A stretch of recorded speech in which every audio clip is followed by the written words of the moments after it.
Welcome to the Hello Sunday podcast with me, Nikki Hayden. This is the podcast that discusses everything self-development, spirituality and sobriety, and it wouldn't be me without a little sprinkling of humour. Whether you are just starting out on your journey of self-development or have been exploring these topics for years, are completely alcohol-free or just curious about living a more sober lifestyle, this is the podcast for you. Each week, I'll be exploring topics in both solo episodes and with some amazing guest experts. So if you like what you hear, then please subscribe, rate and review. So with that said, let's dive into today's episode. Hello, welcome back to another episode of Hello Sunday. Welcome back, and I say that to everybody because it's been a couple of weeks again. I am toying with the idea at the moment of making these, is the word bi-weekly? I never know whether bi-weekly means every 2 weeks or twice a week, but like fortnightly, just to take the pressure off a bit at the moment. There are some weeks where it's relatively easy to record and I have a lot of time in my week and I can do it, and then there's other weeks where it can't, it's not going to happen like last week. So I don't know. Let me know your thoughts. But I think at the moment it's going to be pretty ad hoc in terms of some weeks there'll be a podcast, some weeks there won't. And yeah, just keep you on your toes, won't I? But it may be that for a little while it is every 2 weeks. And also, I'm going to be honest, I wanted to do quite a lot of research into the psychology of what I'm going to talk about today. But there hasn't really been that much that's come up when I've been looking, and I kind of got to the point where I was like, I know what I want to say, I know why it's worked for me, so who needs the science? Like, I'm somebody that loves the science and loves the kind of the why and the how and understanding things, and not just kind of being told something and just told to go with it. But yeah, I haven't managed to find much. I probably could have done if I'd have sat down for longer, but we're just going to go with it as it is quite often around here. So I hope you're all good. I hope you've all had a fab couple of weeks. Hope that things are good in your world and the sunshine has been shining. It certainly has here, and spring is officially here now, which is incredible. I think we all feel like it's been a very long winter in the UK. And we do say that every year, really, don't we? But I do feel like this year particularly has been. And also, I found out something really interesting the other day, actually, and I'm going to share this. This isn't something that I planned on talking about, but it has just kind of come to my mind. And it did make me feel a bit better, I guess. So I think most people that I speak to at the moment, and especially those that I speak to about more, I guess, like self-development stuff, like deeper stuff, not just on a professional work level, we've all expressed, and especially my friends in like more of the spiritual world, we've all expressed how like heavy the world feels at the moment, and that so much is coming to light and so much is just feeling like it's not good. And I heard something the other day which rings really true, actually. It was on, I think it was on Mark from Canny Crystal's podcast. I think it was what's her name? Lakme, who does the 111 method.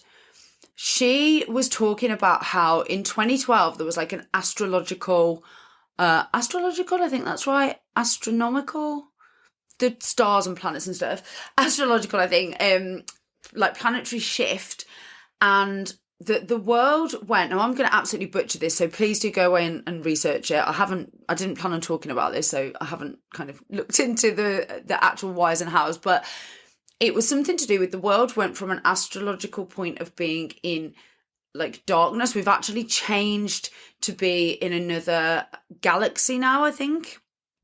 And there's more light that is shone on the planet. And from 2012, that shift happened. And so actually in a, how would I put it? In a spiritual sense, or in the sense of, I don't really know how I'd phrase it, but that it's kind of an analogy.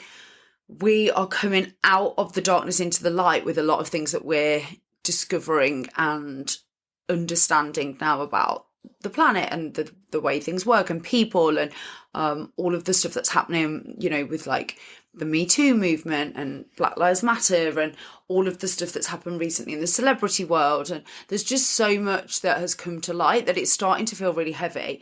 But actually, it's a really positive shift. It's a shift out of all of that stuff being like, I guess, pushed underneath the rug, brushed under the carpet, and all coming out into the light. And people are literally, I hate the phrase waking up because it sounds so patronising, but they are awakening to like their consciousness and reconnecting with their spirit. And people are wanting to go back more to their roots of like nature and stillness and meditation and not being on devices so much. And actually, yes, it coincides with the rise of social media and us having more awareness of this stuff, but it's actually to do with like a planetary shift and stuff that's gone on, you know, within kind of a science-based context as well. So I just thought that was really interesting because it just made me feel a little bit better about how things can sometimes feel in the world and how they can, feel heavy and feel like, oh my God, things are going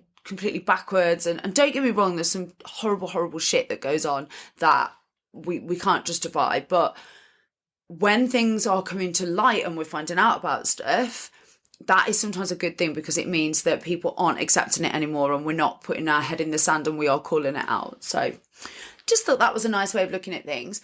But what's been going on for me, very, very quick life update because I don't want to bore you all with my stuff too much, but I know I've had some messages about stuff that's, you know, been going on. So yeah, things are, you know, okay at the moment. They're good. Don't want to say good because there's obviously a lot going on with family that is not good at the moment, and I wouldn't want anyone to take that the wrong way, but things feel a lot better. I think, you know, having the sunshine and being able to get outside more. Marley's come on absolute leaps and bounds recently, and we're really starting to enjoy having him in our lives. And yeah, things just feel like they're in balance at the moment. It just feels like there's a lot that is a lot lighter than it was. We've had a lot of challenge at the start of this year. It's probably actually the hardest start to a year that I've ever had. And that even goes for the time when I moved back from Holland and got dumped as soon as I touched down in the UK for coming back for a family visit. That happened in the December, and even that start to that year was probably more positive and easier to navigate than this has been. But we're coming out the other side of some of it, and I just think it's a real lesson in consistency and teamwork, you know, with my husband and I and my family, and also just really processing and sitting with feelings, because in the past I'd have probably numbed out with alcohol. I'd have probably gone in down like a shopping hole of, you know, scrolling and buying stuff, and I haven't done that this time. So it's really interesting. And actually my brother said something the other day to my mum which was really, really interesting and really made me think. He gave up alcohol in November 2023, and so he's done like 18 months now almost. And he was saying the other day that he feels like he obviously didn't know everything that was going to go on with his partner, my sister-in-law, but he said, I'm so grateful that something in me chose to give up alcohol then, because it could have been a very different situation. You know, he could have been using that as a crutch and a way to cope with her illness at the moment, and actually he's not. He's fresh and sober and he's there for the kids and everything. You know, he'd never got an alcohol problem, but he would go out with the boys at the weekend or have a couple of drinks in the week, and it just, I think when you are used to doing that, naturally you will probably do more of it than when you are dealing with tough emotions. And I'm so proud of him, so freaking proud of him that he's managed to do that and stay sober through all of this, you know, shit that's going on. So yeah, just a really interesting take on it, because I know a lot of you listening are alcohol free or starting that journey or have at some point been on that journey. And, you know, from somebody that's going through probably one of the worst things that you can face, he's staying strong with it. I'm really glad that he has. So yeah. Anyway, today I wanted to talk about something that is, this is going to sound ridiculous. It's actually a teaching or a lesson that has come out of our dog training. Yeah, don't come at me. I've literally been engrossed in dog training for the last 4 months. It's pretty much been my life. At this point, I feel like I could train as a dog trainer. But yeah, it's been a really, really challenging, rewarding in, both equal measures experience. And one of the things that has come up quite a few times from the various trainers that we've met with, I mean, we've had a vet behaviourist for the separation anxiety. We've had a trainer for, the basic relationship and command work. We are now working with a different trainer for group classes. We've had the puppy trainer for the adolescent classes at the dog school. There's been a ton of people that we have worked with and continue to work with on various aspects of Marley's training and progress.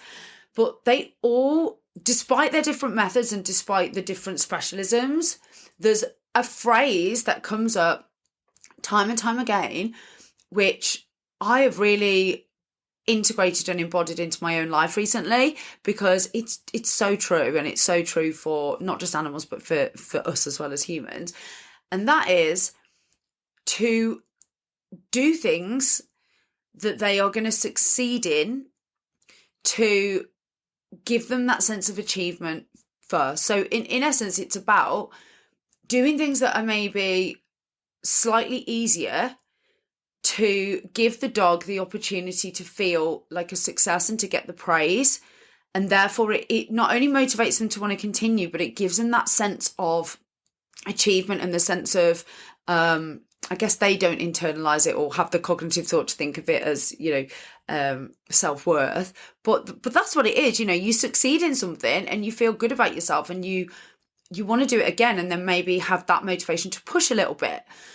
And I think for me, this is materialized in a lot of different ways within my life. But actually, I think, more recently with the challenges that I faced with the business and the market being tricky and it being a lot, and sometimes feeling like, that when I came from my previous businesses, I had a team around me. I had people that would support me with the admin. I had people that would support me with marketing collateral.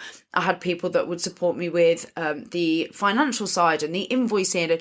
And, I don't have any of that now. It's all me. Yes, I've got an accountant that helps me navigate understanding my finances, but they don't do my invoicing for me. They don't chase up payments. They don't calculate, they probably would do if I asked them, but things like corporation tax and VAT and all that stuff, that's on me to do.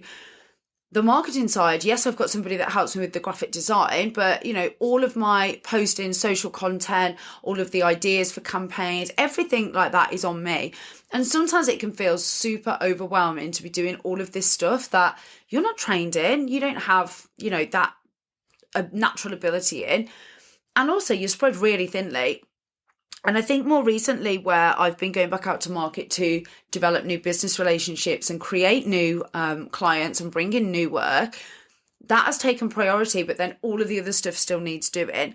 And rather than doing things that I know work and things that I know are, for instance, for me, getting referrals through my network is relatively easy because I am good at what I do. I provide a good service. I know that I have time for people. I'd like to think, yes, of course, we all drop the ball from time to time, but I'd like to think that, majority of people have a good experience when they've worked with me. So they're normally happy to refer and recommend me. And actually, even people that haven't worked with me before in terms of being placed as a candidate will often refer friends or colleagues or peers to me.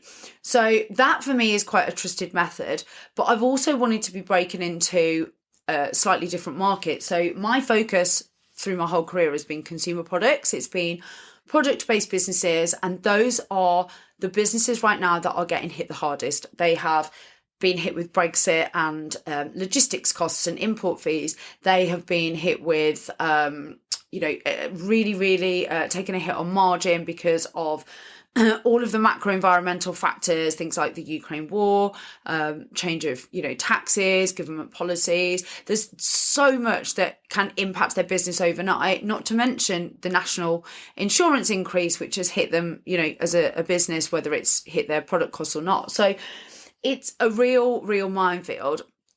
I love the sector that I work in. I absolutely love it.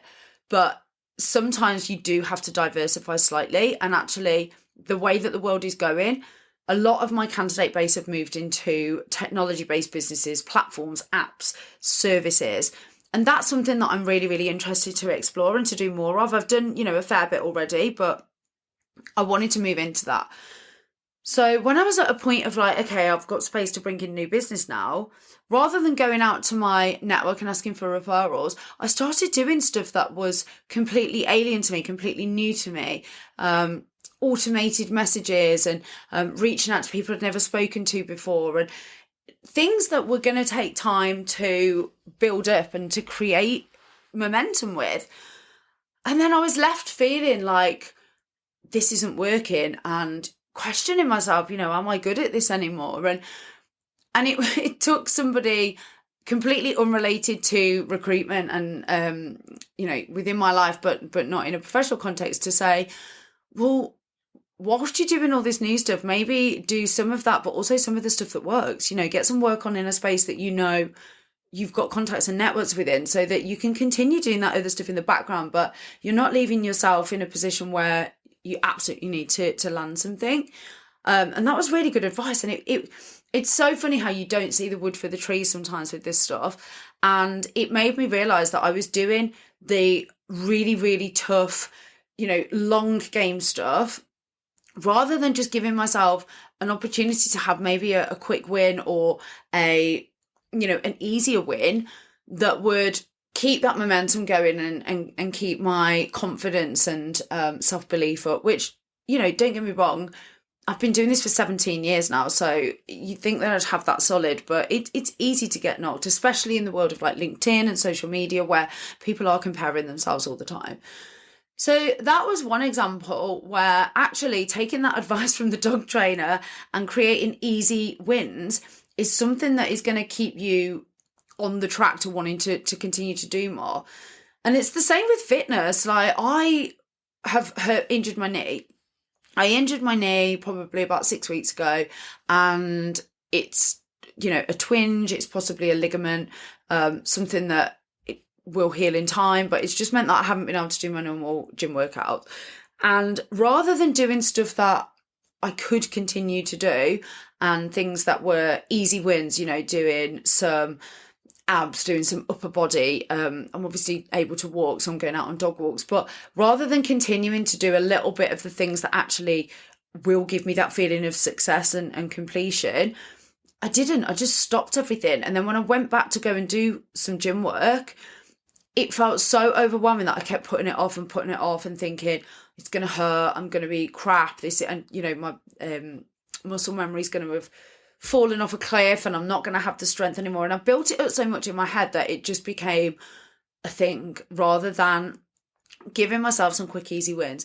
So on Monday, I went back into the gym, and we've just got a little home gym here where I can do upper body. I have to go to the actual physical gym to do lower, and I just did a 40-minute workout, and oh my gosh, I felt so accomplished, so good about myself. It felt like such a good win. It felt like I had, my strength back. I hadn't lost all my muscle memory. Yes, of course, some of it had gone, but it gave me that feeling of success. And sometimes when you set yourself up for something that is huge and massive and unachievable, and then you try that and then you don't hit it or you don't succeed, it can do more harm than just putting some little steps in between and actually creating some like smaller successes. It's the same with things like learning to drive. You're not going to get in a car and drive from, Birmingham to London.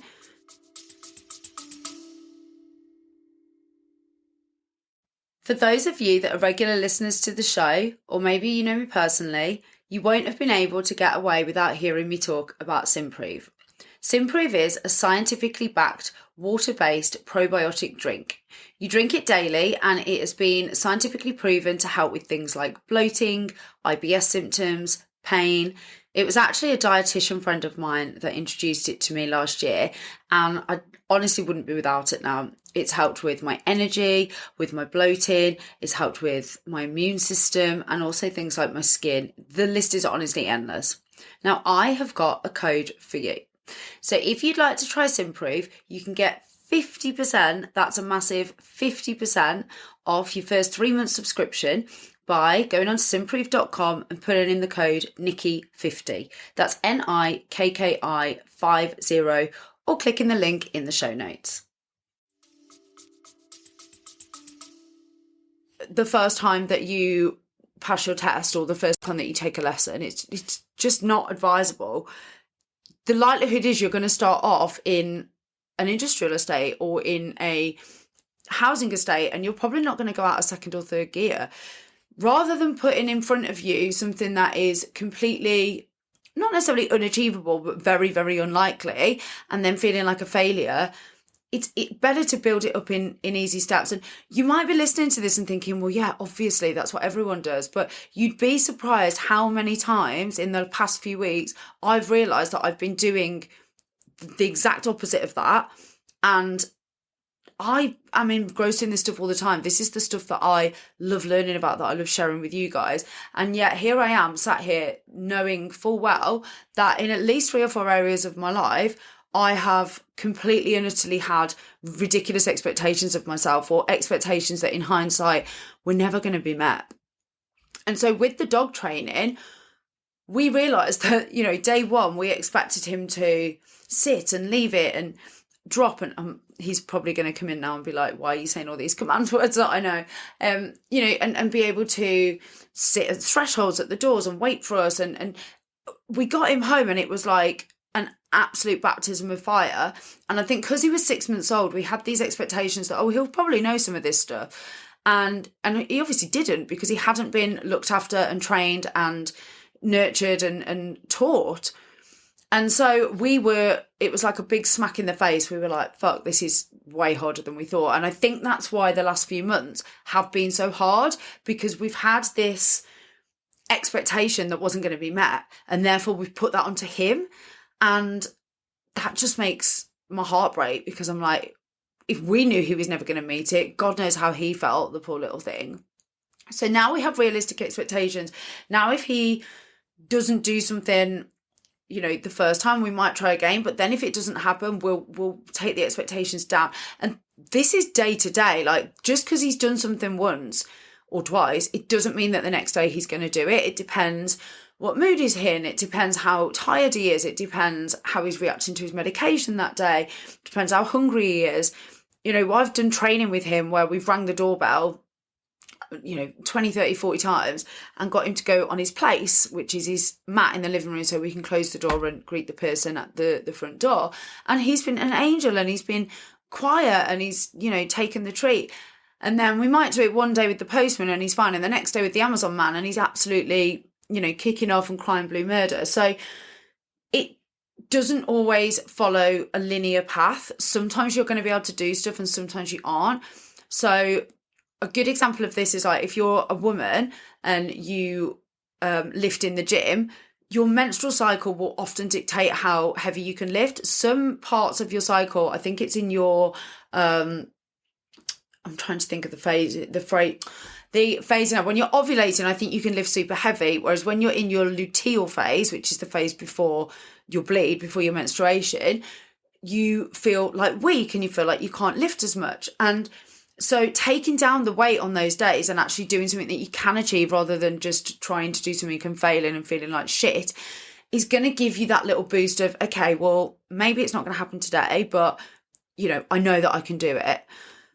And so I just felt like that was a really interesting lesson, that it's not just in the dog training world that we can take this on board. If you're facing something or you're trying to do something, if you're setting up a business, don't do everything in one day. Don't try and set up a business, I don't know, maybe an entire shoe factory manufacturing and selling shoes if you've never even had an online store. Maybe the first step is to set up the online store and buy product from somebody else so you can learn that part of the business first and succeed in that and get yourself feeling good about like running a business, and then add in the manufacturing side or work with a third party supplier. Don't go and buy a factory on day one that you know nothing about and then run the business into the ground. Maybe if you are learning a new skill, like you're not going to pick up a book in Spanish like a novel and try and read it on day one and not understand it and then feel like you can't do it. You're probably going to do Duolingo for a few weeks and then maybe start a Spanish class and then maybe go to Spain and use Spanish there. And, you know, the reading of the literature is probably going to be a couple of years down the line. And so think about where in your life at the moment you can apply this. What are you trying to do that maybe you're trying to run before you can walk, or you're setting yourself up for not succeeding and then putting the thing off because you don't feel like you can do it because you didn't do it that first time? Can you break it down? Can you look at the steps that you can do to achieve that? Can you look at maybe making it slightly easier for yourself? Could you maybe, I don't know, like, I'm trying to think about the whole like house buying process, because at the moment we are, you know, going through in our mind the timelines of that. So if you are feeling like you are never going to get there with purchasing your first home or purchasing your next home and you're trying to save for it, rather than saving like £1,000 a month, which leaves you with like nothing out of your salary, why don't you try saving like £100 a month for a little while and see how that feels? And actually then knowing that you can save that money, knowing that you can put something aside, knowing that you are showing up for yourself and that you are actually doing the thing that you committed to do, will be a really good feeling. And then you can slowly start pushing that so that it will maybe eventually get up to the level that you want it to be at. But you've got evidence then that you're capable of doing it and committing to it and seeing it through. And then it gives you that little boost of like dopamine and, I was going to say endorphins. I don't know whether that's true, actually. That might be completely scientifically incorrect. I think that's the feel-good hormone that you get after exercise, isn't it? So maybe not. But it will give you whatever hormone or chemical it is that your brain produces to make you feel like you can do things. And that is how we've been teaching the dog, and that is how it's worked, and that is how I'm now thinking about things for me in my life. And it's working, you know, breaking things down and looking at, okay, this feels really hard. What else can I do to show myself that I can do this stuff? Maybe at a slightly easier level. Take it back, scale it back. So I hope that has landed. I hope that it was useful in some way. Please keep giving me your ideas for future episodes. Please go and rate and review. I haven't had any for a while, and honestly, I think it really affects the algorithm. We're definitely still getting new listeners, but I think it's through recommendations, people recommending the podcast rather than kind of organic from people finding it. And I think it's because we slip down, I don't know what it is, the SEO or whatever, you know, when we don't get ratings and reviews. So please do go and give your girl a solid and rate and review. And I will see you all again, hopefully, keep an eye out, who knows, next Sunday. Thanks for listening. You can find us on Instagram at HelloSundayPod, or you can email us on hellosundaypod@outlook.com. Have a great week.